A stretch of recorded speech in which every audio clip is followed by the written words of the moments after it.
Welcome, those that dwell in the night, to my humble wicked abode. This is the Wicked Webs We Weave podcast. Once again, I am your host, Ryan Mckern. Join us this week as we go back to the French Quarter of New Orleans, to one of the oldest restaurants in United States history, with the largest wine cellar in the United States. This reminds me of my first trip to Antoine's, October of 2006. They just opened up the main dining hall, and from there I was hooked. From the coffee and brandy drink named after the devil, to the many floors and hidden compartments within the restaurant, this is truly a paranormal hotbed. So join me, if you will. Sit back and dwell in the darkness, my friends, and welcome to the Wicked Webs We Weave.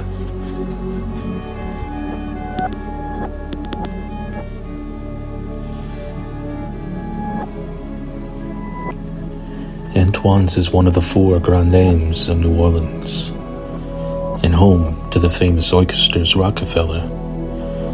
Opening in 1840, the people at Antoine's claim to run the nation's oldest family-run restaurant. The world-class eatery has reserved big names like Franklin Roosevelt, Tom Cruise, Bill Clinton, and even Pope John Paul II.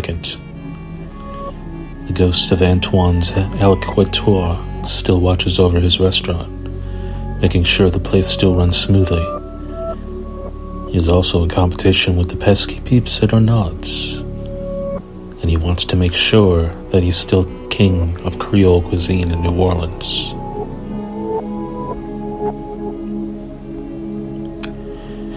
Established in 1840, Antoine's is the oldest family-run restaurant in the country.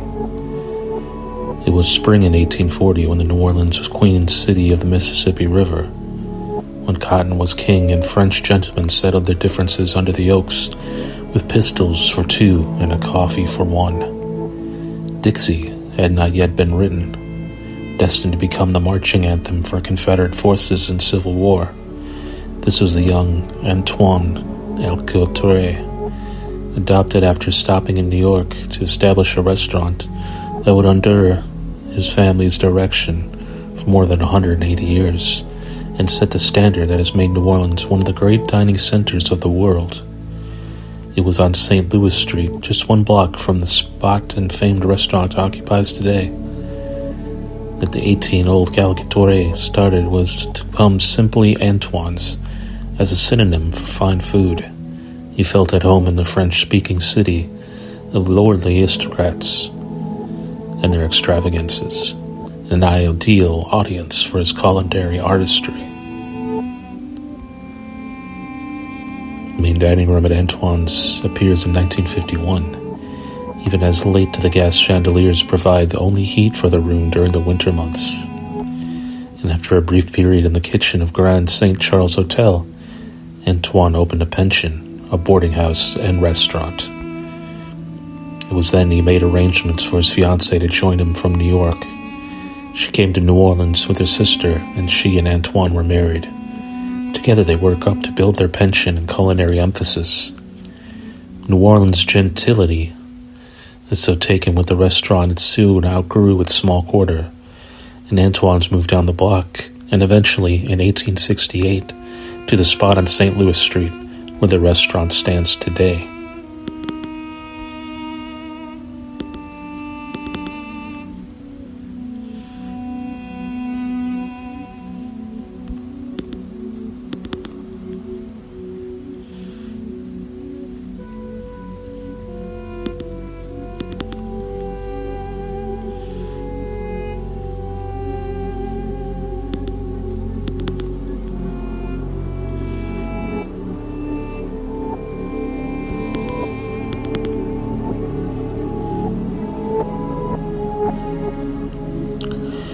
In 1874, Antoine began being ill in health, took a leave of his family and the management of the restaurant in his wife's hands. He felt he had not much longer to live and wished to die and be buried in his birthplace of France. He told his wife he did not want her to watch him deteriorate, and said as he left, "As I take boat for Massalis, we will not meet again on earth." He died within the year. After Antoine's death, his son Jules served as apprentice under his mother's tutelage for 6 years before she sent him to France, where he served in the great kitchens of Paris, Strasbourg, and Marseille. He returned to New Orleans and became chef of the famous Pickwick Club in 1887, before his mother summoned him to head the house of Antoine. His genius was in the kitchen, where he invented oysters Rockefeller, so named for the richness of the sauce. They remain one of the great culinary creations of all time, and that recipe remains a closely guarded Antoine's secret, though it has been imitated countless times. Jules married Althea Roy, daughter of a planter in Youngsville, southwest Louisiana. Jules and Althea had 3 children, Roy, Jules, and Mary Louise. Roy followed his father's footsteps and headed the restaurant for almost 40 years until his death in 1972. In 1951, the restaurant chefs were still using ancient coal-burning stoves to prepare meals for their many patrons. Note the oyster shells ready and waiting to be transformed into oysters Rockefeller, and the row of little baskets soon to be filled with delectable soufflé potatoes. Roy Alcator managed the restaurant through some of the nation's most difficult times, including the Prohibition era and World War II. His contributions still remain vibrant today. The 1840 room, a replica of a fashionable private dining room, still contains the great silver duck press and a museum of curious treasures, including a cookbook published in Paris in 1659. As a side note, my second trip to New Orleans and my second dinner at Antoine's was in this 1840 room. It's beautiful. Long oak dinner table, red walls, antiques from wall to wall. It's cozy yet sophisticated, and the history within that room felt amazing. I highly implore you to visit Antoine's restaurant and ask if you can get a tour. Marie-Louise married William Gustet and their sons, William Jr., former Attorney General of Louisiana, and Roy Sr. became the 4th generation of the family to head the restaurant.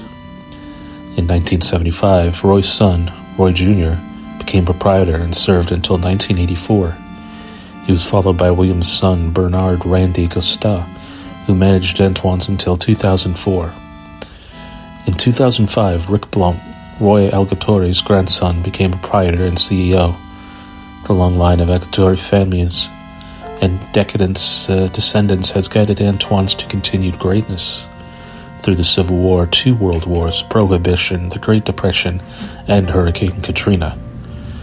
Countless celebrities have dined in Antoine's dining rooms. Lining the walls are photographs of the rich and famous who have feasted amid the splendor. Musicians, politicians, military personnel, sports figures, royalty.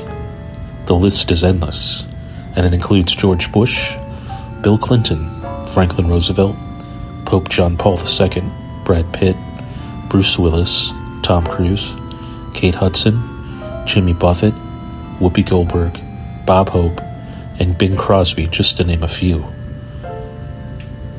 As for what's in store ahead in Antoine's, other family members, perhaps too small at the moment to wield the chef's whisk, waiting to join the long and distinguished line.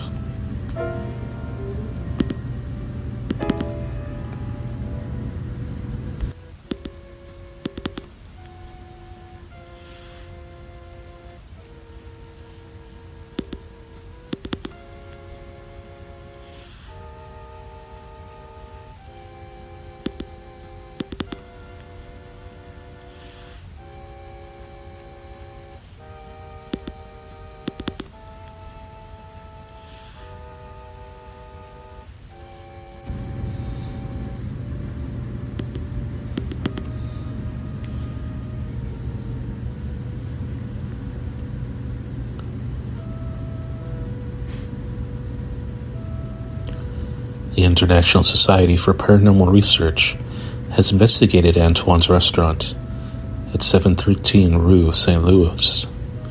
After some 26 years, waiter Jerry Messina knows Antoine's and its lord well, but says he had first-hand exposure to an inexplicable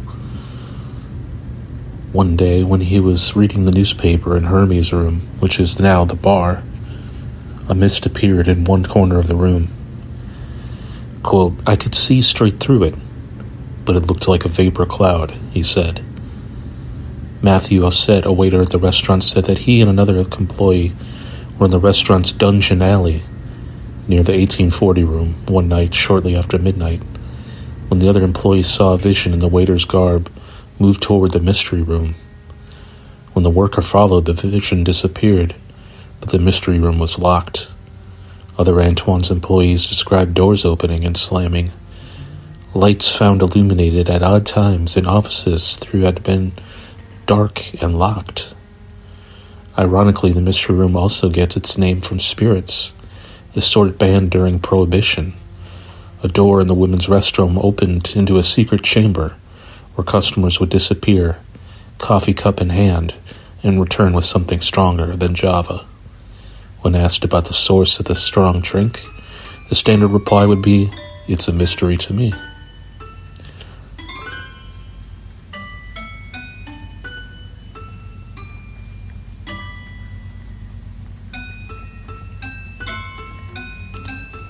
Among the tour of Antoine's, you will go through many dining rooms, including a room that was inspired by Japanese art. The flowers in the mural painted on the ceiling were hand-drawn and hand-painted, one by one individually. Amongst the Hermes bar is another forgotten dining room that has many old pictures and is said to be haunted. The dungeon alleyway, which used to be a working dungeon in a penitentiary, which later became the alleyway to where horse and stable for diners and buggies. You could see a picture of Groucho Marx framed in this alleyway that is now one of the dining rooms as well.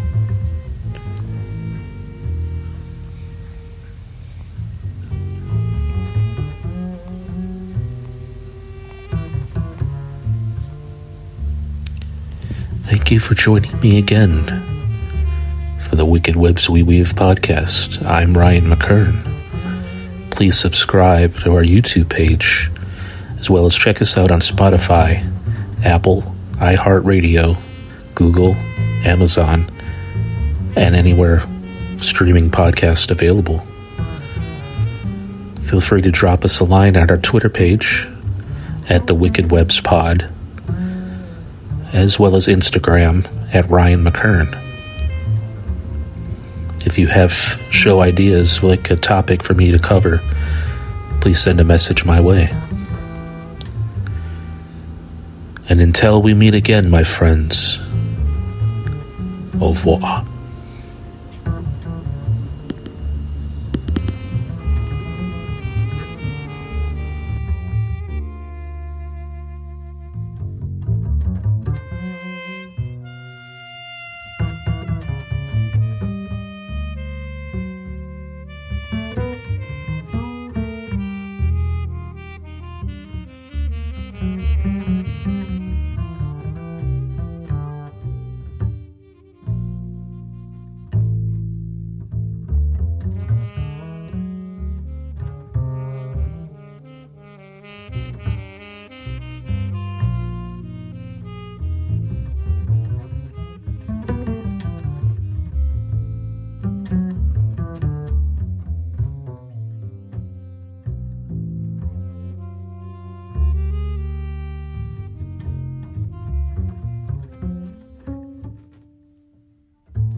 Hear that sound?